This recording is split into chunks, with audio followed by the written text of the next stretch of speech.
मनोज जरांगेंनी आंतरवाली सराटीमध्ये 30 मे पासून पुन्हा अमर उपोषणाची हाक दिली आहे. फडणवीस सरकारकडून वारंवार फसवणूक आणि विश्वासघात झाल्याचा हल्लाबोल जरांगेंनी केला आहे. जरांगेंच्या आरोपांवरती मुख्यमंत्री फडणवीसांनी प्रतिक्रिया दिली आहे. मराठा समाजाच्या कोणत्याही योजना बंद केल्या नाहीत. मी आणि शिंदेंनी मराठा समाजासाठी भरपूर काम केलंय, अशी प्रतिक्रिया मुख्यमंत्र्यांनी दिली आहे. तर लोकशाहीमध्ये प्रत्येकाला मत मांडण्याचा अधिकार असल्याचं देखील मुख्यमंत्री म्हणाले. जो माणूस प्रमुख मुख्यमंत्री त्या माणसाकडूनच आम्हाला असे आहेत ना, त्यांनी जी.आर. काढलाय, त्यांनाच भांडण आहे ना की जी.आर. काढा म्हणून.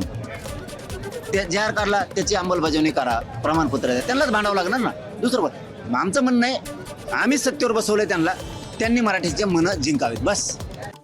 कुठेही मराठा समाजाकरता आम्ही केलेल्या योजना स्लो केल्या नाहीत, बंद केल्या नाहीत. उलट अधिक ताकदीनं आम्ही त्या चालवतो. आणि जेवढं मराठा समाजाकरता मुख्यमंत्री म्हणून मी आणि एकनाथराव शिंदेजींनी केलं, मला वाटत नाही की महाराष्ट्राच्या इतिहासात कुठल्याच सरकारमध्ये झालेलं आहे.